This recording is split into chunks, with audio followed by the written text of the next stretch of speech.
My whole life, I was taught this rather simplistic viewpoint that if I just get good grades, like work hard in school and be nice to people, then that's all I needed to do to be successful. It's like just get A's in school and then get into a good college, and then you'll meet people, you'll make friends, find a community, and get married and all that stuff, and it'll all be good. It did not work out like that, and when I first started to question things, I feel like I always got pushback from people. Like people are supposed to be helpful when you ask them questions, and it's weird. I notice it's like there's this big disconnect between the younger generation, like Gen Z, my generation, and like the older people, where like the older people give the blueprint, and the younger people are like, "Wait, this isn't working," and the older people are like, "Shut up, you're not doing it right." You know, and it's just this friction when it's like, shouldn't you be trying to guide us through and help us? Like, I don't know, it just didn't make sense. Like, and the thing is, I stuck with it. I graduated college, even though like it was tough at times, the classes and everything were just rough. And I still made it through and I still landed a job out of college. But it still wasn't as simple as, what everybody said. And that was not the end of the story. Even in college, I remember just getting this feeling like, I don't know if you guys relate. Like when I started applying for jobs, I was like, what am I doing? Like, I'll be on Indeed or like whatever, Glassdoor, sending in applications, trying to get an internship. And I didn't even know, like, I was like getting nonstop rejections, like sophomore year. Okay, fine. Sophomore year, you don't really have to worry about it. Junior year, right? Senior year, I was just never getting accepted by anybody. And I was like, everybody around me is just telling me like, oh, well, just keep adding stuff to your resume, just keep applying. Nobody's giving me real insight. I'm like, I remember this one time in one of my coding classes. I did computer science, and I see people like in the class, and half of the class is not even from like America, not even from this country. Um, and it's like to just, you don't really think about the level of competition until you really put it into perspective. But so this class of people from around the world, like who all, competed to get into this college. And I see people in class, like I remember I saw this one girl in front of me, like with her laptop pulled out, applying to internships in class. And then she switched to like a lecture slide or something. But that's when it hit me. That's when I realized like people are doing this all the time. You wonder how a position gets 100 applications. I'm like, everybody in this class wants the same jobs, right? Facebook, Google, Amazon, whatever. They all want these prestigious jobs. They're all applying whenever. They're all working really hard and they're all trying to get top grades. And I'm like, this competition is insane. How am I even supposed to do anything? Right? And that's when it really like clicked for me. I was like, if it's not just get good grades. Like there has to be something else. I have to do something to stand out. Like, this is insane. You're telling me I'm supposed to just be better than all of these people just by pure merit? Like, what are you talking about? So, the other thing, too, is that, like, when I was applying for jobs, I was told this advice of, like, oh, just put impressive looking things on there, right? It's like, even if I'm applying for, like, I don't know, software engineer, it's like, oh, put this other random thing that you did on the resume that, like, looks impressive. It makes you look personable. All this like pseudo psychology, like people are overthinking. People were telling me like the font on my resume is wrong and people are just overthinking and all this stuff. Meanwhile, you know what I figured out? For a lot of resumes, like just read whatever the job description is asking you to put on it and put that on there. And if you don't have it, right, either like kind of, fit your experience to sound more like that, or if you can't, then either fabricate or move on, right? Like that's just the way you do it. And it's like, obviously everyone's like, "Oh, you could never lie on a resume." That's whole like look. I'm just saying like obviously there are big costs if you put something on a resume that's not true. Um if you have to frame it right. Like otherwise there are big costs if you get caught for something, obviously something has to be believable. You go in for the interview, whatever. I don't really want to get into that. When I interviewed, I found that most of the time, people like the employer already made up, or the interviewer, whatever, they already made up their mind. By the time I get in the interview, the tone of the interview is completely different for jobs where I had a good, like, slam dunk resume versus jobs where I just barely, like, I was the backup guy. And I noticed the difference. For the former, they're asking me like these easy softball questions. For the latter, they're making me prove myself. They're asking very difficult questions and they're like, oh, we'll get back to you. And they never do.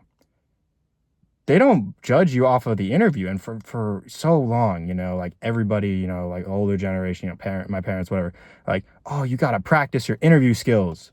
You got to read this book on how to interview well and come off as likable. And you got to, like, get a haircut right before your interview and you got to do all this stuff. Man, that's not what they care about. These companies are shopping for products, and your resume is a product, a description of what you can do. The company wants, they don't want to take a risk, take a chance on a new young talent. Like, what is this romanticization? They want to get somebody who is proven they can do the bare minimum that they're looking for competently and effectively, and is not going to cost like $1 more than what they want to pay them. Be that, fit into the box, right? Reword your resume, finagle, fit the job description. Everyone overthinks it.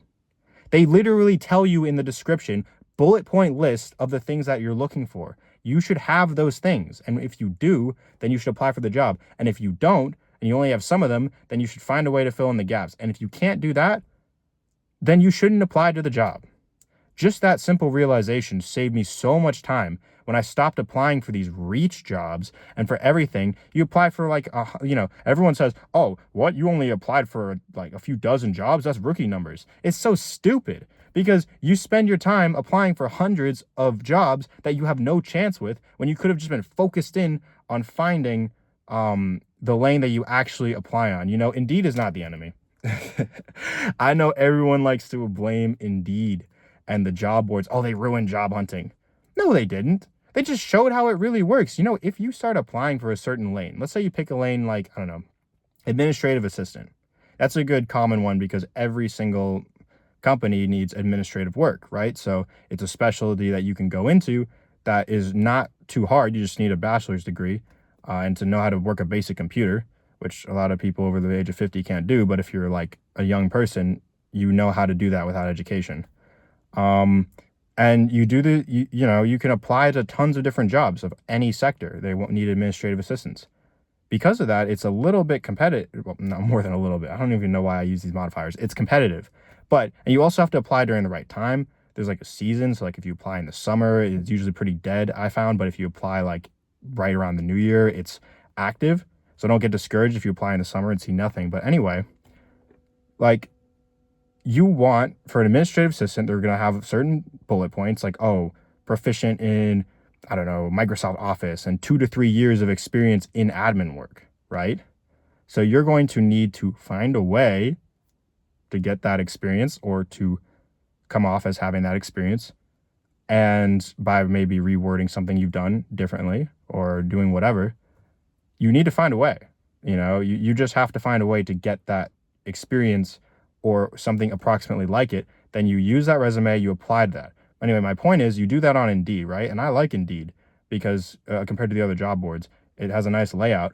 And you apply to the jobs, the algorithm's going to start feeding you other administrative assistants. Congratulations. It's a hot day out, honestly, but I'm not running my AC because I didn't want it in the background of the video. Anyway, you run, you're going to see a bunch of admin assistant jobs. Congratulations. You just aligned well with a category. Now the algorithm's going to feed you jobs that you are more likely to get. So these job boards are really just tools. Everyone thinks that they're terrible. They just ghost jobs and they throw your resume in the trash, whatever. Look, that stuff exists, but stop overplaying it. Stop being like just a doomer and blaming everything on the job board when you're just not using the tool correctly. And I wish I only am saying this like straight on and harshly a bit because I wish somebody had sat me down and told me this. This is the kind of information I would tell, if I had a son, or a daughter, this is what I would tell them. This is what I wish someone told me. So instead of just trying to like peacock and make your resume look efficient, you need to you need to just you need to fit into a category, and you need to, and once I started doing this, I started getting interviews, and not the kind where they're just trying to test you and you're a backup candidate clearly, but the kind where they're asking you softball questions because based on your resume they already want you. And that is how I solved being unemployed for a long time and was able to get back into the job world. And it's just this big disconnect because I wish somebody had told me this sooner. But every time I told people, it was the weirdest thing. It's not only that they did not tell me like good advice about applying for jobs. Every time I presented this idea, because it occurred to me, I was like, hey, wait a minute. Like, do you think I should really be applying for these jobs that I don't have enough experience for? Maybe I should just target something simpler. Maybe I should just do something that I can really like knock out. And everyone's like, no, don't settle. Don't settle. Don't take, like the admin assistant role that pays like however much, like $50,000 a year or something. Don't do that. You went to school for computer science. You need to be working at Facebook or Google or Amazon and all that stuff. Don't settle. And every time I tried to explain to them these ideas, I'm like, well, don't you think that like, based on like the economy and like supply and demand, like computer science is oversaturated. Maybe I can like shift I can find a place where I can excel better, where there's a better demand. And everyone's like, you just need to work harder at computer science. Like, I don't care. They're like, it's a bad economy. That should just motivate you to work even harder. So I don't know why people think this way, especially the older generation, why they like to dig their heels in the sand instead of actually adapting and learning how to do something right. But yeah, no, it does piss me off a bit in hindsight because it's just they feed people bad advice. And every time you get close to figuring out the actual answer of how things work in 2026 or insert whatever year, and you're trying to adapt to modern times, everyone just tells you like, oh, you're overthinking it. Like you need to do like you don't need to do all this. Like just apply to jobs. It's not that hard. It's like I'm not overthinking it.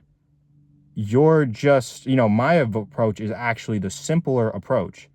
Like you're just not like you're the one overthinking.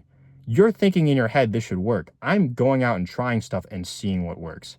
So honestly, my advice to people my age, like you need to adapt and figure out what works in today's time period and stop listening to the voices of people who are older than us who haven't even done this stuff in a long time or haven't done it without like they have years of experience on their resume. So of course they're able to get a job. Like you got to get your foot in the door. So yeah, I don't know. That's basically it.